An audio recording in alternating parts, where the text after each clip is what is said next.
Kalau misalnya kita lihat sektor properti kan, salah satu nyumbang penguatan IHSG ya. Ini sebenarnya dipicu dari kebijakan pemerintah yang mana memperpanjang dari insentif, PPNBTP itu untuk, pembelian rumah dan juga ada wacana pelonggaran dari, LTV atau loan to value-nya itu sekitar 100% yang kemungkinan akan diperpanjang hingga tahun depan.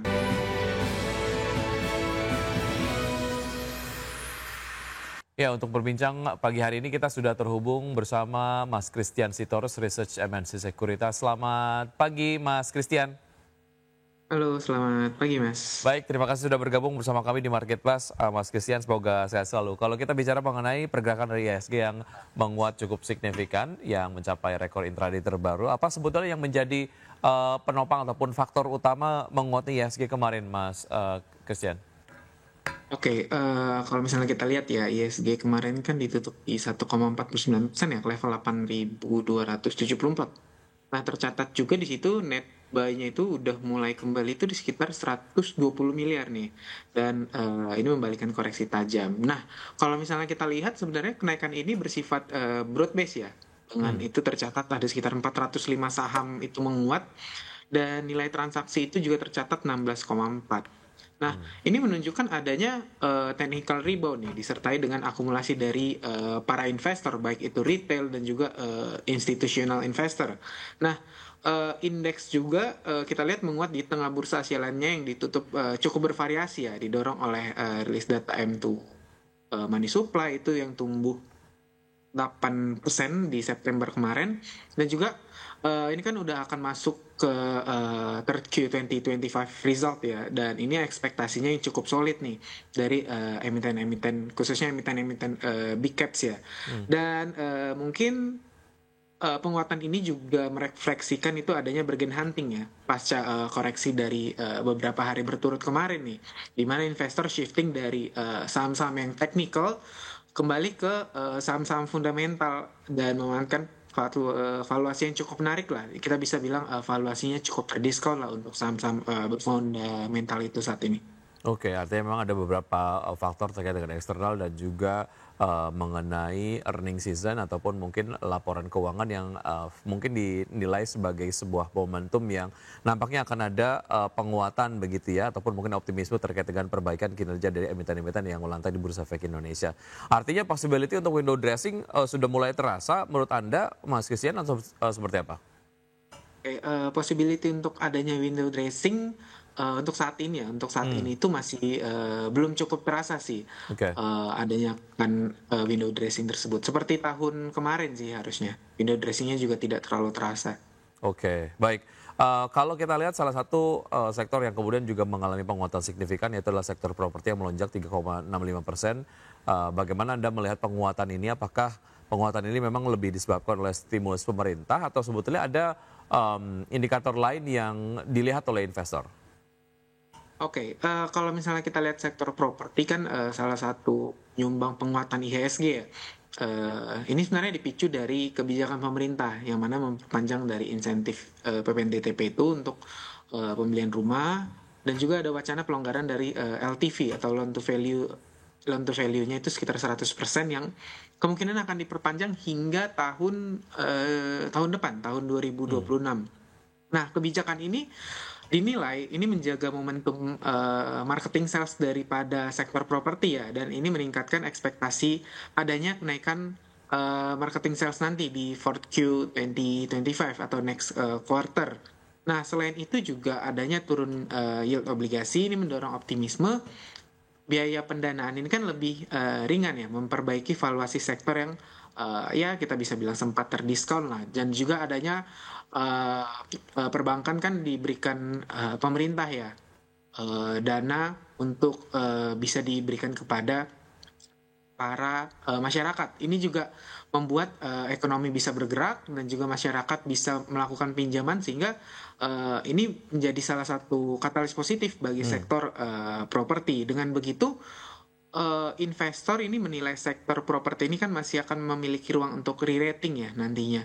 dan terutama adanya kebijakan fiskal pro-growth dari pemerintahnya sekarang yang diekspektasikan akan terus berlanjut seperti itu. Oke, apakah ini juga berbarengan dengan valuasi dari sektor properti yang kemudian dinilai memang murah sekali sehingga untuk investor yang kebetulan punya modalnya untuk bisa masuk ke sektor properti pada saat ada momentum ini bisa masuk banyak begitu. Seperti apa Anda melihat valuasi dari sektor properti ini, Mas Christian? Oke, untuk sektor dari properti sendiri sebenarnya kan kita tidak bisa bilang sebenarnya juga cukup terlalu murah tapi tidak premium juga nih saat ini sebenarnya. Nah, dengan adanya insentif-insentif ini sebenarnya bersifat jangka menengah hingga jangka panjang sebenarnya. Nah, apabila nanti memang kedepannya akan ada ngebreak lagi atau Ya. akan ada valuasi yang lebih murah lagi, bisa masuk secara parsial sih untuk sektor properti ini sendiri. Oke, ada potensi penguatan secara kumulatif atau Anda melihat potensial upside untuk beberapa saham saja di sektor properti, Mas Christian? Oke. Oke, kalau misalnya kita bisa bilang untuk saham yang upside itu mungkin hanya beberapa saham properti ya yang upside, yang saham-saham besar sih sebenarnya yang memiliki katalis positif dari pemerintah itu sendiri. Oke, baik. Kita akan kemudian ulik sedikit terkait dengan saham dari sektor properti yang mungkin bisa dinilai menarik dan ada target potensial upside yang bisa dimanfaatkan oleh pelaku pasar. Usaha jeda berikut ini, Mas Christian dan pemirsa tetap bersama kami akan segera kembali.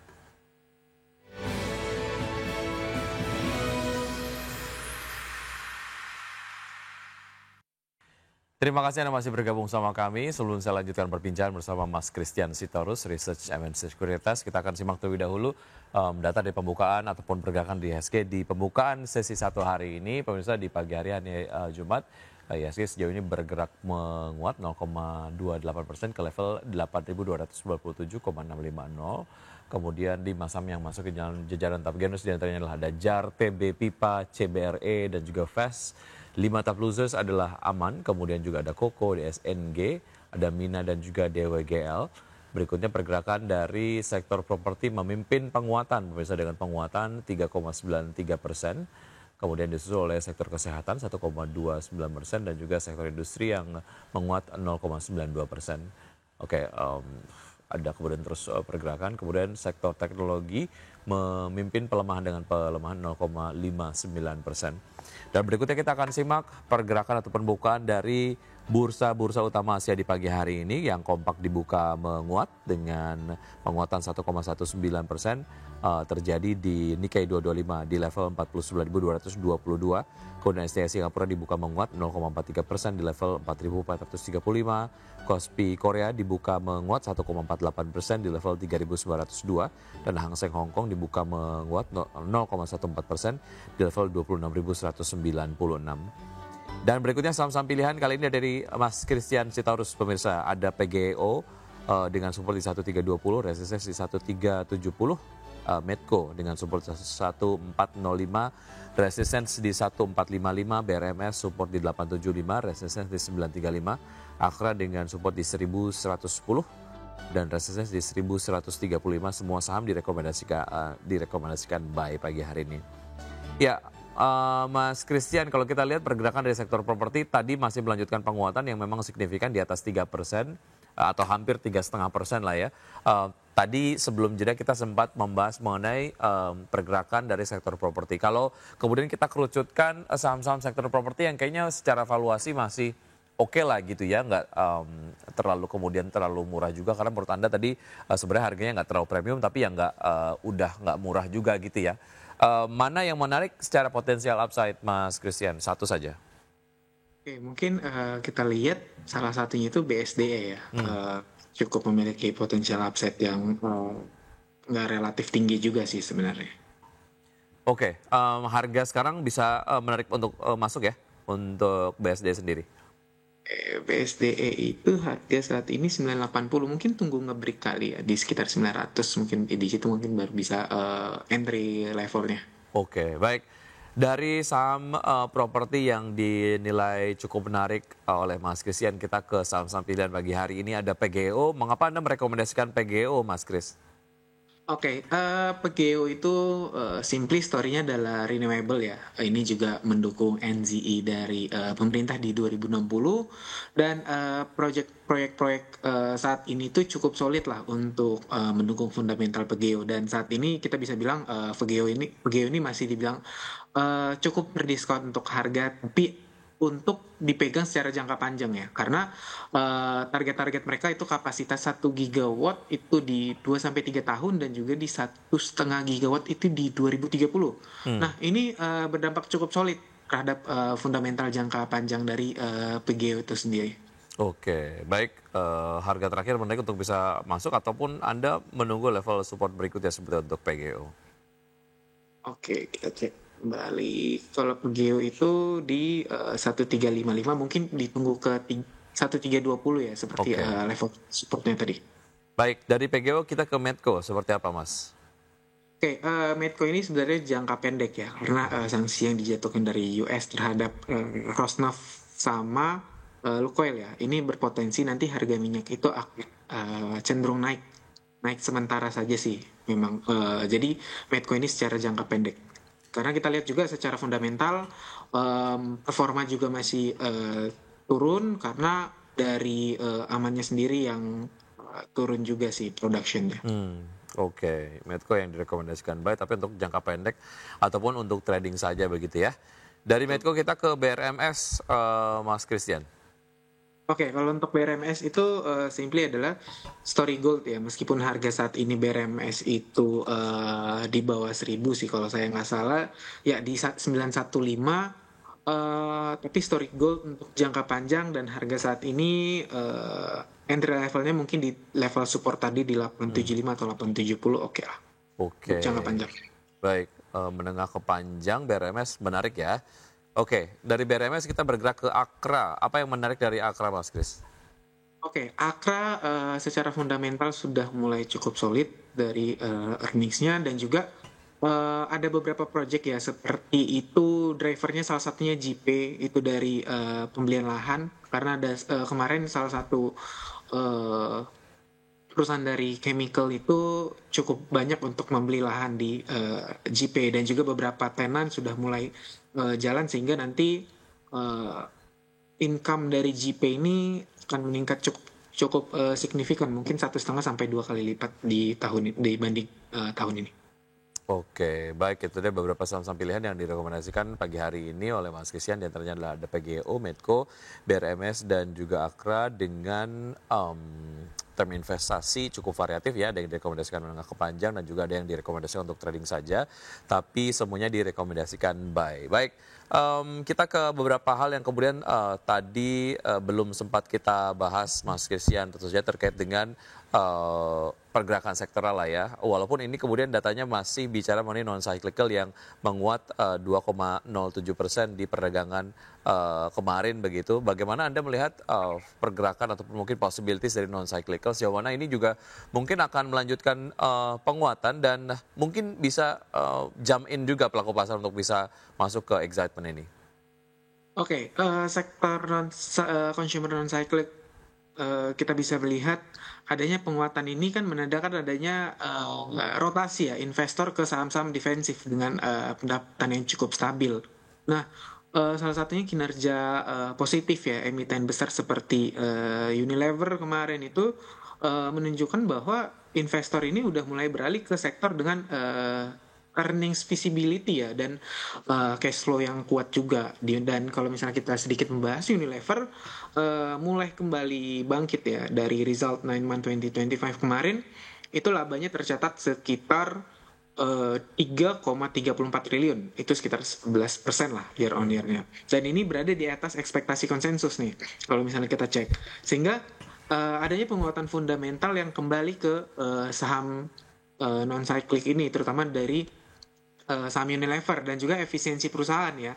Kita lihat sehingga perusahaan performanya ini kembali membaik. Selain itu juga didukung dari program buyback itu kalau nggak salah 168,8 juta lembar saham atau sekitar 2 triliun lah.